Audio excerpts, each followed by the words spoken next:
নমস্কার, আমি প্রত্যয় নতুন ভিডিওতে আপনাদের সকলকে স্বাগত। আমরা চোখে যে জিনিসটা দেখে থাকি, আমরা মনে করি সেই জিনিসটা সত্যি। কিন্তু সেটা তো ইলিউশনও হতে পারে, তাই না? তা বরবাদের মেকার্সরা এবং যে পরিচালক তিনি কিন্তু সেই ইলিউশনটাই ক্রিয়েট করেছেন। তা যাই হোক, আমি সেই বিষয়ে যাচ্ছি। গতকাল মেকার্সরা যে পোস্টারটা ড্রপ আউট করে, যেখানে আমরা ৩ টে চরিত্রকেই দেখতে পাচ্ছি। মানে হচ্ছে শাকিব খান, ইদিকা পাল এবং জিয়ু সেনগুপ্ত। তা এই চরিত্রগুলো কিরকম লাগছে তার আগে আমি বলে নিই, কালকে আমি টিজারটা আবারও দেখলাম। টিজারটা দেখে যেখানে যখন বিচারক যখন দেখবেন একটা জায়গায় বলছে তিনি একজন রেপিস্ট, তিনি একজন ড্রাগ অ্যাডিক্ট, এবং দেখবেন যে একটা মাটিতে পড়ে একটা মেয়ে, অনেকে সেই বিষয়টাকে বলেছেন যে সেটা ইদিকা পাল। কিন্তু আমি অনেকবার সেই জায়গাটা দেখলাম সেটা কিন্তু ইদিকা পাল না। এবং শাকিব খানের যে চরিত্রটা, একটা জায়গায় দেখবেন চারিদিকে লোক প্রোটেস্ট করছে, মোর্চা বেরিয়েছে, হাতে নানা রকম প্ল্যাকার্ড নিয়ে আছে, সেখানে কিন্তু লেখা আছে ভালো করে যে আরিয়ানের ফাঁসি চাই, ইদিকার যে হত্যা হয়েছে। তা শাকিব খানের ক্যারেক্টারটা হতে পারে সে আরিয়ান হতে পারে, অথবা জিউ সেনগুপ্ত সেই ক্যারেক্টারটা আরিয়ান হতে পারে। এবং জানি না আরিয়ান অ্যাকচুয়ালি কে, কেননা এখনো তো সিনেমাটা বেরোয়নি, সুতরাং এই জিনিসটা বলা যাচ্ছে না। এইবার যদি আপনি ভালো করে পোস্টারটা দেখুন, পোস্টারটাই কিন্তু শাকিব খানকে কিন্তু সেই লুকটাই রাখা হয়েছে যেটা কিন্তু মোশন পোস্টারে আমরা দেখেছিলাম, যে সে কতটা ভয়ানক, সে কতটা ভায়োলেন্ট একটা ক্যারেক্টার হতে চলেছে, সে নিতুর জন্য কতটা পাগল একটা ছেলে। তো কেন পাগল হবে মানুষ?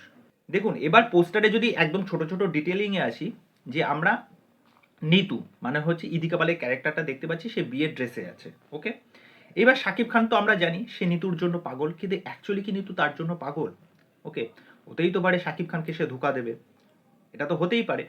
তা এখানে যে আমরা জিউ সেনগুপ্তের ক্যারেক্টারটা দেখছি, জিউ সেনগুপ্তের সাথে ক্যারেক্টারটার সাথে হয়তো ইদিকা পালের কোনো কানেকশন আছে। মেকার্সরা যেটা সাধারণত দেখানোর চেষ্টা করছে, ওই যে বললাম আমরা সাধারণত চোখে আমরা যেটা দেখছি বা আমাদেরকে যেটা দেখানো হচ্ছে সেটা কিন্তু নাও হতে পারে, গল্পের মধ্যে কিন্তু অনেক মোড় থাকতে পারে, ওকে।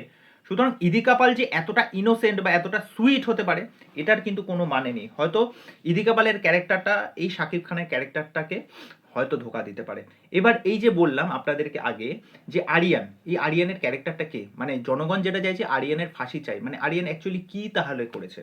এবার যে যিশু সেনগুপ্তের যদি ক্যারেক্টারটায় চলে আসি, যিশু সেনগুপ্ত দেখবেন ওই টিজারের মধ্যে যে লুকটা আমরা দেখেছিলাম, যে যিশু সেনগুপ্ত একটা জেলখানার মধ্যে রয়েছে, সে প্যান্টের চেনটা লাগাচ্ছে, তার লুকটা তখন দেখবেন একদম ছোট ছোট করে চুলটা কাটা। কিন্তু এখানে যিশু সেনগুপ্তের লুকটা দেখুন আপনি, বড় বড় লম্বা চুল, তাকে একদম অন্যরকম ভাবে প্রেজেন্ট করা হয়েছে। এবার তাহলে এইটুকুনি কনফার্ম বোঝা যাচ্ছে যে গল্পটা কিন্তু একটা টাইম লাইনের ওপর বেস নয়, দুটো টাইম লাইন কিন্তু থাকতে চলেছে, ওকে। তা ওভারঅল এই যে পোস্টারটা এসেছে, পোস্টারটা কিন্তু বেশ ভালো লাগছে। শাকিব খানের ক্যারেক্টারটা যে কতটা ভায়োলেন্ট, কতটা রুড হতে চলেছে সেটা আমরা তার চোখ মুখের এক্সপ্রেশন দেখে বুঝতে পারছি, ওকে।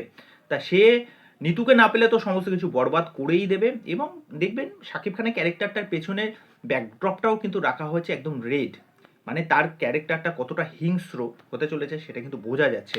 ওপর দিকে যিশু এবং ইদিকা পাল, এই ক্যারেক্টার দুটোও কিন্তু তাদেরকে বেশ ভাল লাগছে। আমি যেটা মনে করছি যে বরবাদের গল্প কিন্তু একদম সাদামাটা বা সোজা সাপটা সেই ধরনের গল্প হবে না, গল্পের মধ্যে কিন্তু অনেক কিছু থাকতে চলেছে। তা যাই হোক, এই পোস্টারটা কিন্তু বেশ ভালো হয়েছে। এই বিষয় নিয়ে তোমাদের কি মতামত সেটা অবশ্যই আমাকে কমেন্ট করে জানিও।